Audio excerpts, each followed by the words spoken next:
From JBS Studios in Greater New York, this is the JBS News Update with Teisha Bader. I'm Teisha Bader with the JBS News Update for Monday, July the 16th, 2018. Israel was bombarded with rocket attacks from Gaza this weekend. Some 200 rockets were fired at southern Israel, including one that hit the home of an Israeli family in Sderot. The rockets began early Saturday morning as Israeli jets hit a Hamas terror tunnel in Gaza, as well as a number of launching areas for arson balloons and kites and a Hamas training facility, saying the airstrikes were in response to 3 months of intense terror from the Gaza fence, including the non-stop arson devices and violence at the fence on Friday, which included a grenade being hurled by Palestinians at an IDF soldier, moderately injuring him. Hamas began firing dozens of rockets at Israel all day Saturday, setting off almost non-stop red alert sirens throughout the day. An Israeli man and his 2 teenage daughters were hit by shrapnel in their face, chest, and limbs. Their living room almost destroyed when a rocket landed nearby. Another rocket hit a synagogue on Saturday, which was empty at the time. A number of rockets were also intercepted by the Iron Dome missile defense battery, and the IDF installed an additional battery this weekend in the Tel Aviv area. In response to the rocket barrage, Israel's Air Force conducted a large number of airstrikes on Gaza, hitting Hamas terror targets. And just this morning, another rocket was reported fired at southern Israel, despite a reported ceasefire being in place. That rocket, though, is believed to have fallen short, landing within Gaza.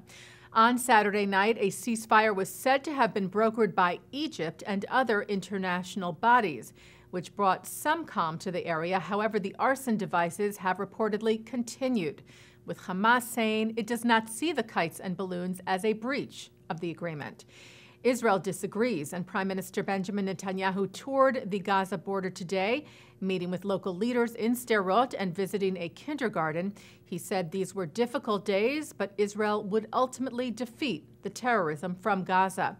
And Netanyahu said that Israel would not agree to any form of ceasefire as long as incendiary devices continue to be sent over the fence. Just this morning, 7 fires were already being battled in southern Israel from such devices. And a falcon with an ignited cloth attached to its tail was found dead today next to the Gaza border. Kogat, the IDF's coordinator of government activities in the territory, said the bird was apparently the victim of a new phenomenon of incendiary objects flown from Gaza. Writing on social media, apparently it's not enough to destroy nature with kites. Now falcons are being used for terror as well.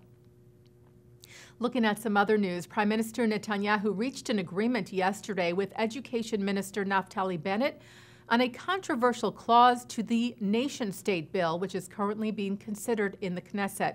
As we reported to you last week, the clause allows for communities in Israel to exclude groups on the basis of ethnicity or religion, and it has been harshly criticized by many, including Israel's president, Reuven Rivlin, and outgoing chair of the Jewish Agency, Natan Sharansky.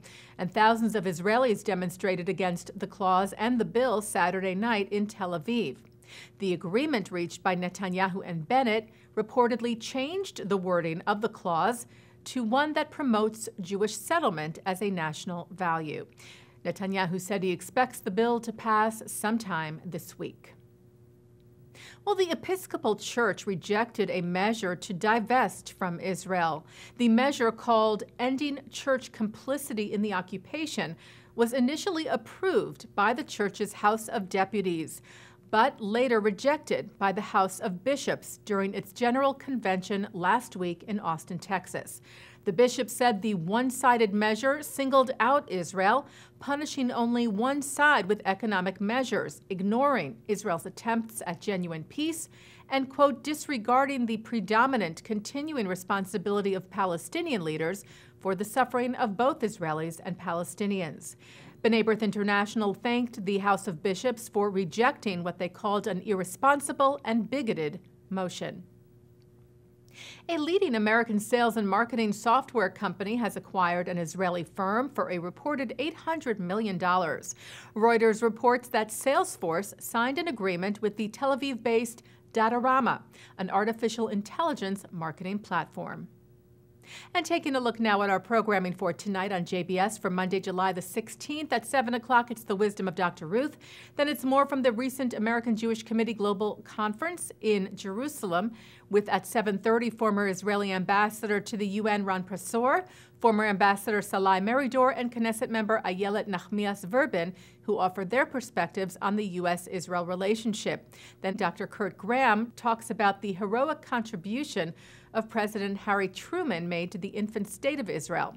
Then at 9, Mark Golub sits down with Peter Kurz of the Israel Association of Baseball and filmmaker Jeremy Neuberger. They talk about their film showing Team Israel's success in the 2017 World Baseball Classic, Heading Home, the Tale of Team Israel. At 10, it's a discussion on the United Nations treatment of Israel from the 92nd Street Y. And coming up right after this newscast tonight at 6:30, it's the ILTV debate program, Frenemies. And that's the JBS News Update for Monday, July the 16th, 2018. I'm Teisha Bader.